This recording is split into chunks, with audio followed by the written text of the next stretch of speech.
గారి నాయకత్వంలోని ఈ ప్రభుత్వం దేశ చరిత్రని తిరగరాసే విధంగా మాటలతో కాకుండా చేతలతో రైతును రాజును చేస్తామని ఏదైతే ఆనాడు మా నాయకులు రాహుల్ గాంధీ గారు, సోనియా గాంధీ గారు, ఖర్గే గారు చెప్పారో, చెప్పిన మాట ప్రకారం గత 10 సంవత్సరాల్లో మేము ఏదో రైతుల్ని ఉద్ధరించామని చెప్పిన ప్రభుత్వానికి తలతన్నే విధంగా ఏకకాలంలో ప్రభుత్వం వచ్చి 8 నెలలు పూర్తి కాకముందే సుమారు 7 లక్షల కోట్లు పైగా అప్పులు చేసిన ఆనాటి ప్రభుత్వ భారాన్ని ఉంచుకొనే రైతులకు ఇచ్చిన మాటని ఈ ప్రభుత్వం మొదటి విడతగా రూపాయి నుంచి ₹1,00,000 వరకు నిన్న ఇవ్వటం జరిగింది. సుమారు 6,000 కోట్ల పైచిలుకు.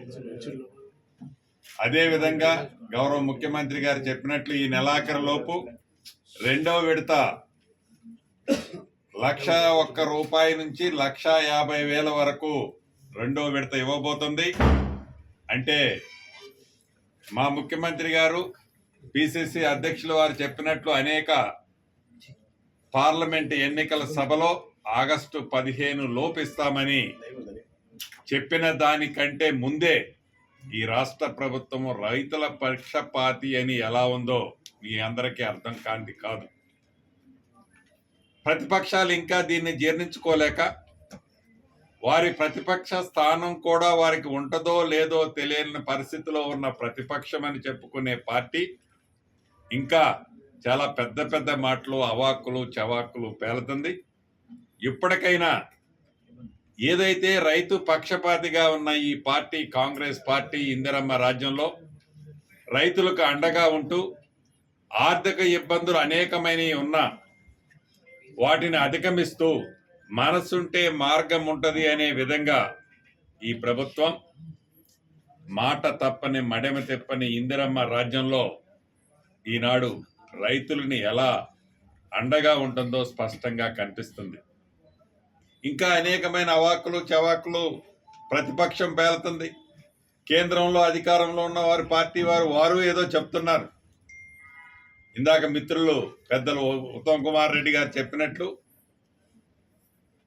భేషజాలకి పోకుండా కేంద్ర ప్రభుత్వం ఏదైతే రేపు బడ్జెట్లో రాష్ట్ర ప్రభుత్వాలకు ఇవ్వాల్సిన, అది ఏ పార్టీ అన్నా రాష్ట్రాల్లో అధికారాల్లో ఉండనండి, రాష్ట్ర ప్రభుత్వానికి న్యాయబద్ధంగా రావాల్సిన కేంద్ర ప్రభుత్వం నుంచి నిధులని తప్పకుండా ఇస్తుందని ఈనాడు తెలంగాణ రాష్ట్రంలో ఉన్న ఇందిరమ్మ ప్రభుత్వం ఆశిస్తుంది. ఆశించిన మేరకు ఇవ్వాల్సిన అవసరం కూడా ఉంది. గత ప్రభుత్వం కేంద్ర ప్రభుత్వంతో భేషజాలకు పోయి కేవలం వారి వ్యక్తిగత స్వార్థాలనే చూసింది తప్ప ఆనాటి ప్రభుత్వం తెలంగాణ ప్రజల ప్రయోజనాలను గ్రహించకుండా మాకు కొట్లాటే ఏజెండా, మాది ప్రాంతీయ పార్టీ కాదు, మాది జాతీయ పార్టీ, జాతీయ రాజకీయాలనే మేము నడపటం కోసమే వివిధ రాష్ట్రాలలో మేము కొట్లాట పెట్టుకుంటామని పెట్టుకొని ఆనాడు రాష్ట్రానికి అభివృద్ధిలో కేంద్రం నుంచి రావాల్సిన సహకారం అందనమాట వాస్తవం. దాన్ని కూడా కలుపుకొని ఈ బడ్జెట్లో తెలంగాణ రాష్ట్రం కొత్త రాష్ట్రం, గత ప్రభుత్వంలో జరిగిన అనేక ఆర్థిక విధ్వంసాలను సరిదిద్దే విధంగా సరిదిద్దుతూ రావలసిన నిధులతో పాటుగా మరిన్ని నిధులు ఈ బడ్జెట్లో ఈ ప్రభుత్వానికి ఇవ్వాలని మనస్ఫూర్తిగా ఈ ప్రభుత్వం ఈనాడు కోరుతుంది. పార్టీలకు అతీతంగా ఏవైతే సంక్షేమ కార్యక్రమాలు చేస్తుందో ఈనాడు ఇందిరమ్మ రాజ్యంలో తెలంగాణ రాష్ట్రంలో నిన్న మీరు చూశారు, రైతులని నీది ఏ పార్టీ అని అడగలే. రూపాయి నుంచి ₹1,00,000 వరకు అప్పున్న ప్రతి రైతుకి సరాసరి వారి ఖాతాలో జమ చేసింది ఇందిరమ్మ ప్రభుత్వం.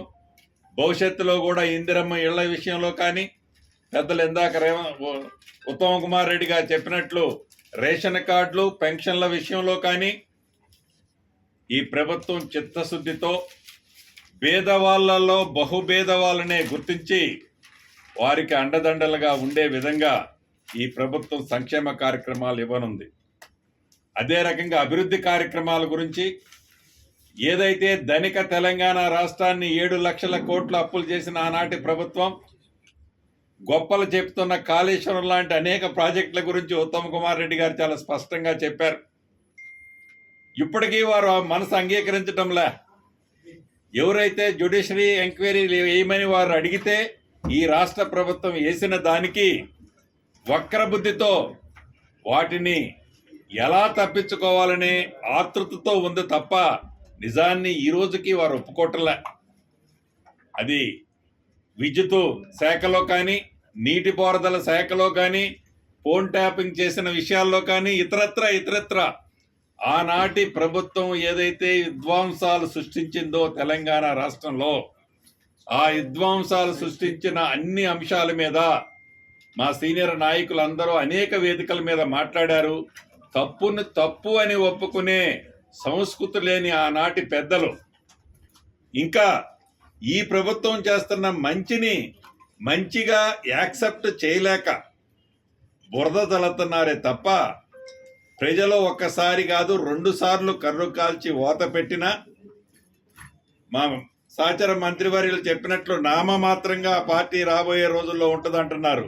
నాకు తెలిసి నామమాత్రంగా కాదు పేక మేడ ఎలా ఉందో దాన్ని వారే కూల్చుకుంటున్నారు. ఇంకొక పార్టీ ఎవరు కూల్చటంలే. ఆ పేక మేడలాగా ఆ ప్రభుత్వాన్ని వారే గుర్చుకుంటున్నారు. దానికి బాధ్యులు వారే అవుతారు. వారే చేసిన తప్పులకి అసలైన తొలి వెలుగు. ఫాలో వాట్సాప్ @తొలి వెలుగు official.